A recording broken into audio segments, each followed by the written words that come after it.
இந்த நடிகை கோடம்பாக்கத்தில் ஒவ்வொரு ஆபீஸாக வந்து வாய்ப்பு தேடவில்லை. பிரபல இயக்குனர் அவருடைய வீட்டுக்கே சென்று என் படத்தில் நடிக்கிறாயா என்று கேட்டிருக்கிறார். அதற்கு அந்த நடிகை எனக்கு எதுவும் தெரியாது என்று சொல்ல, அந்த பிரபல இயக்குனர் நான் இருக்கிறேன், எத்தனை நடிகைகளை முன்னுக்கு கொண்டு வந்திருப்பேன், உன்னை முன்னுக்கு கொண்டு வர மாட்டேனா என்று தட்டி கொடுத்து அந்த நடிகையை 13 வயதிலேயே தன் படத்தில் நடிக்க வைத்தார். பிஞ்சில் பழுத்த நடிகை என்றால் இவர்தான். அப்பொழுது அவர்கள் குடும்பத்தில் பெரிய சொத்து பெரிய வசதியெல்லாம் எதுவும் இல்லை. ஒரு சின்னஞ்சிறு கிராமம். அந்த கிராமத்தில் ஒரு கிறிஸ்துவ குடும்பம். சாதாரணமாக இருந்த குடும்பம்தான். அந்த நடிகைக்கு இருந்ததெல்லாம் தன்மானம் ஒன்றுதான். அந்த தன்மானத்தை வைத்து 500 கோடி பணம் சம்பாதிப்பது எல்லாம் சாதாரண விஷயம் அல்ல. அதுவும் 10 வருடத்தில் அவர் நிறைய அட்ஜஸ்ட்மெண்ட் செய்திருக்கிறார். அட்ஜஸ்ட்மெண்ட் என்றால் நீங்கள் நினைக்கிற மாதிரி இல்லை. நடிகர்களுக்கு அட்ஜஸ்ட்மெண்ட், இயக்குநர்களுக்கு அட்ஜஸ்ட்மெண்ட், கால் ஷீட்டில் அட்ஜஸ்ட்மெண்ட், தமிழ் தெலுங்கு படங்களுக்கு தேதி ஒதுக்க அட்ஜஸ்ட்மெண்ட், இப்படி பல வகையான அட்ஜஸ்ட்மெண்ட்கள் செய்துதான் நடிகை உயர்ந்த இடத்திற்கு சென்றிருக்கிறார். அவருக்கு அமைந்ததெல்லாம் கவர்ச்சி வேடம்தான். சில நல்ல நல்ல படங்களும் அமைந்தது. அதெல்லாம் விட இளமை ததுமும் அழகான குட்ட பாவடியில் கலக்கும் பல காட்சிகள் தான் ரசிகர்களுக்கு வந்து போகும். இவரின் அழகான முகம் கிளாமராக கலக்கி கவர்ச்சி காட்டி நடித்திருந்தார். தமிழ் சினிமா மட்டுமல்ல, தெலுங்கு, கன்னடம், மலையாளம் என எல்லா மொழியிலும் ஒரு ரவுண்டு கட்டி வந்தார் இந்த நடிகை. இந்த நடிகை முதல் படத்தில் இவரின் அக்காவை தான் இயக்குனர் மேக்கப் டெஸ்ட் அளித்தார். இவரின் அக்கா முத்தின கத்திரிக்காய் போல இருக்கிறார் என்று ஒதுக்கிவிட்டு இவரை தேர்வு செய்தார். அப்போது இந்த நடிகைக்கு 13 வயதுதான். முதல் படத்திலேயே நீச்சல் உடை காட்சி, குளியல் அறை காட்சி, துணி இல்லாமல் காதலுடன் படுத்திருப்பது என ஏகத்துக்கும் கவர்ச்சி அள்ளி வழங்கினார். நடிகை மாநிலமாக இருந்தாலும் கலையான முகம். இவர் அம்மாவுக்கு இவரை சேர்த்து 3 சகோதரிகள்.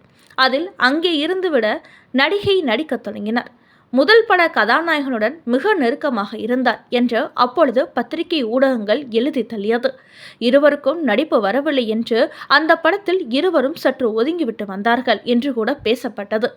இது கிசுகிசுவாக வந்தது. அப்படிப்பட்ட அந்த நடிகை யார்? வாங்க பார்க்கலாம். தென்னிந்திய பெண்களுக்கே உரிய மாநிறம். அழகான கரிய விழிகள், சற்று ஏறிய நெற்றி, எந்த ஆடையும் பொருந்தி போகும் கச்சிதமான உடல்வாகு என்று பேரழகியாக படம் முழுக்க உலவினார். கிளாமர், குடும்ப பாங்கான கதாபாத்திரங்களில் கச்சிதமாக பொருந்திய அந்த நடிகை. ஆம், இவ்வளவு பில்டப்புக்கு சொந்தக்காரர் அந்த நடிகை ராதா. அவர் நடித்து வந்த 6 வருடங்களில் 100 படங்கள் மேல் நடித்தார். 10 ஆண்டுகளில் 122 படங்கள் நடித்தார்.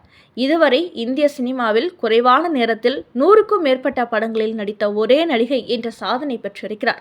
தமிழ் சினிமாவில் கமல்ஹாசன், ரஜினி, விஜயகாந்த், மைக் மோகன், கார்த்தி, பிரபு, சத்யராஜ் போன்ற முன்னணி நடிகர்களுடன் ஜோடி போட்டு நடித்தார் ராதா. எல்லாமே கவர்ச்சி கிளாமர். அது மட்டுமல்லாமல் நடிகர் திலகம் சிவாஜி கணேசனுக்கு ஜோடியாக முதல் மரியாதை படத்தில் நடித்தார் ராதா. அந்த படத்திலும் கூட ஜாக்கெட் அணியாமல் ரசிகர்களை தூங்க விடாமல் செய்தது இவரது கவர்ச்சியான இளமை. 10 ஆண்டுகளுக்கு மேல் பிஸியாக நடித்து வந்த ராதா 1991ஆம் ஆண்டு கடைசியாக சாந்தி என் சாந்தி படத்தில் நடித்தார். இயக்குனர் TR படத்தில் பாரதிராஜா மேரியாக வந்த இளம் குமரிக்கு குயில் என்றொரு கேரக்டர். குருவி தலையில் பனங்காய்தான். ஆனால் மேரியை குயிலாக்கி அந்த குருவியை சிட்டுக்குருவியாக்கி பனங்காயையே பழுக்க செய்த மந்திர வித்தையும் செப்படி வித்தை தந்தவர் பாரதிராஜா. இவர்தான் காதல் ஓவியம் என்ற கிளாசிக் படத்தை நடிக்க வைத்தார். அதே போல கண்டென்ட் படமாக வாலிபமே வா என்ற படத்திலும் குட்டை பாவடையின் உலவ விட்டார். ஆனால் அந்த படம் ஃப்ளாப். ராதா கவர்ச்சிக்காக படம் ஓடவில்லை. பாரதிராஜா இதை புரிந்து கொண்டு மறுபடியும் இந்த மாதிரி படம் எடுக்கவில்லை. ராதா நடிக்க வந்தது பற்றி அவரே கூறுகிறார். எங்கள் வீட்டில் அம்பிகா அக்காவுக்கும் எனக்கும் சின்ன வயசுல இருந்தே சினிமா மேலே அதீத பிரியம். நிறைய படங்கள் பார்த்தே அந்தந்த கேரக்டர் பெண்கள் இப்படி தான் இருப்பாங்கன்னு புரிஞ்சுக்கிட்டோம். அதனால் சினிமாவுக்குள் வந்த பிறகு எந்த கேரக்டராக இருந்தாலும் எளிதாக புரிஞ்சுக்கவும் கேரக்டரில் ஒன்றி போய் நடிக்கவும் முடிஞ்சது. பாரதிராஜா சார் படத்துக்காக அம்பிகா அக்கா ஸ்க்ரீன் டெஸ்ட்டுக்கு போனாங்க. அந்த கதைக்கு அக்கா தேர்வாகலை. எதாச்சியா என்னோட ஃபோட்டோவை பார்த்த பாரதிராஜா சார் அலைகள் ஓய்வதில்லை படத்தில் என்னை நாயகியாக செலக்ட் பண்ணார். அப்போது எனக்கு 13 வயசு தான். அந்த படத்துக்கு பிறகு நடந்ததெல்லாம் மேஜிக் தான். டீனேஜ்லேயே முன்னணி ஹீரோயினா ஹோம்லி, கிளாமர் ரோல்னு மாறி மாறி நடித்தேன். அந்த சூழல் எனக்கு ரொம்பவே பிடிச்சிருந்துச்சு. இரவு பகலாக நடித்தேன். எந்த சோர்வும் தெரியாத வகையில் அம்மாவும் அக்கா அம்பிகாவும் எனக்கு உதவியாக இருந்தாங்க. அதனால்தான் தமிழ், தெலுங்கு, ஹிந்தி உட்பட பல மொழிகளிலும் நிறைய படங்களில் நடிக்க முடிஞ்சது. இது தவிர ஒவ்வொரு மொழியிலும் பெரிய ஹீரோக்களுக்கு ஜோடியாக நடிக்கும் வாய்ப்புகளும் நிறையவே கிடைச்சது. என்.டி. ராமாராவ், பாலகிருஷ்ணா, சிவாஜி, பிரபு, நாகேஸ்வர் ராவ், நாகார்ஜுனான்னு அப்பா பிள்ளை ஸ்டார்களுக்கு ஜோடியாக நடித்தேன். வெற்றிகளும் அதிகம் கிடைச்சது. எனக்கு கிடைச்ச பேரும் புகழும் நானே எதிர்பார்க்காதவை. இந்திய சினிமாவில் யாருக்கும் கிடைக்காத பெருமையாக அக்கா அம்பிகாவும் நானும் ஒரே நேரத்தில் முன்னணி நடிகைகளாக இருந்தோம். எங்களுக்குள்ள எந்த போட்டியும் இருந்ததில்லை. தமிழ், மலையாளம், கன்னடத்தில் அக்கா பயங்கரமாக பிஸி. தமிழ், தெலுங்கில் நான் பிஸி. என்னோட காஸ்டியூம், மேக்கப் விஷயங்களை என்னை விட அம்பிகா அக்கா தான் அதிக அக்கறையோடு இருந்தாங்க. இப்போ வரைக்கும் அம்பிகா அக்கா என்னோட அம்மா மாதிரி தான். மல்லிகா அக்காவுக்கு சினிமா மீது விருப்பம் கிடையாது. அமைதியான குணம். பிஸ்னஸ் பண்ணிட்டு இருக்கோம். அவங்க எந்த இடத்துலையும் தன்னை முன்னிலைப்படுத்திக்க மாட்டாங்க. அதனால் அவங்கள பற்றி பெருசாக யாருக்கும் தெரியாது. நடிப்பு, பிஸ்னஸ்னு நாங்கள் பிஸியாக இருந்தாலும் ஒருபோதும் குடும்ப பாசத்தையும் அன்பையும் குறைச்சிக்கிட்டதில்ல. இதை எங்கள் குழந்தைகளுக்கும் கற்றுக் கொடுத்துருக்கோம். நான் வளர்ந்த சினிமாங்கிற வீடு தான் எனக்கு நிறைய நல்ல விஷயங்களை கற்றுக் கொடுத்துச்சு. பிறந்த வீடு, அனுபவங்களை கற்ற சினிமா வீடு. புகுந்த வீடுன்னு எனக்கு 3 வீடு கிடைச்சதில் எப்போதும் அளவு கடந்த பெருமை. என்னை தேடி வந்த வாய்ப்புகளை சரியாக பயன்படுத்தி 10 வருஷங்கள் ஓய்வில்லாமல் நடித்தேன். நடிகைகளுக்கு உண்மையான வாழ்க்கையை தொடங்குறதே குடும்ப வாழ்க்கையில் தான். அதனால் இனி குடும்ப வாழ்க்கைக்கு தான் முன்னுரிமை முடிவெடுத்தேன். அதன்படி தான் இப்போ வர செயல்படுறேன் என அவரே சொன்ன தகவல். கடந்த 24 ஆண்டுகளாக மும்பையில் விடுதிகளை நடத்தி வரும் இவர்களுக்கு சொந்தமாக கேரளா மாநிலம் கோவளத்தில் UDS என அழைக்கப்படும் 2 உணவகங்களுடன் இங்கிலாந்தில் ராக் அண்ட் ரோல் கிச்சன் என்ற ஒரு உணவகமும் உள்ளது. இவர்களது கேரள உணவகங்கள் சிறந்த கடலோர கடற்கரை ரிசார்ட் விருதினை வென்றுள்ளன.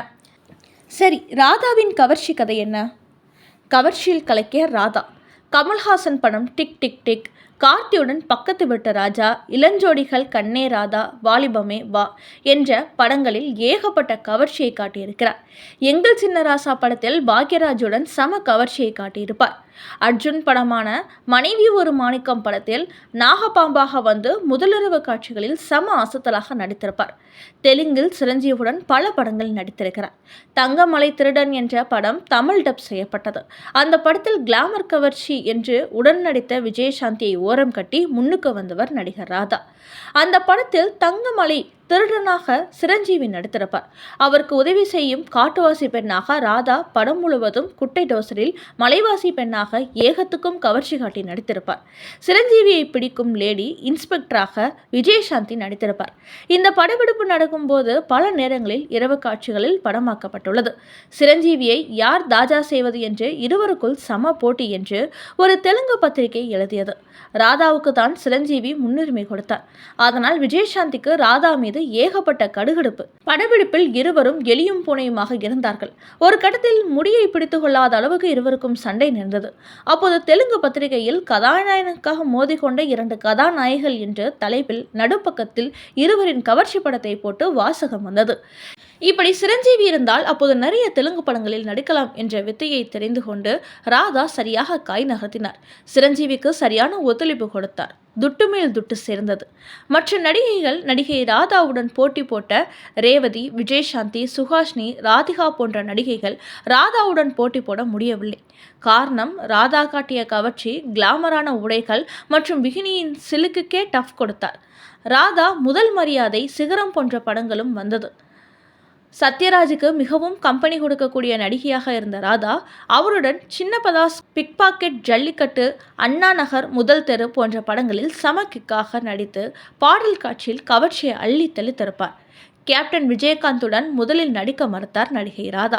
அதன் பிறகு அம்மன் கோயில் கிழக்காலை படத்தில் நடித்த படம் வெள்ளி விழா கொண்டாடியது.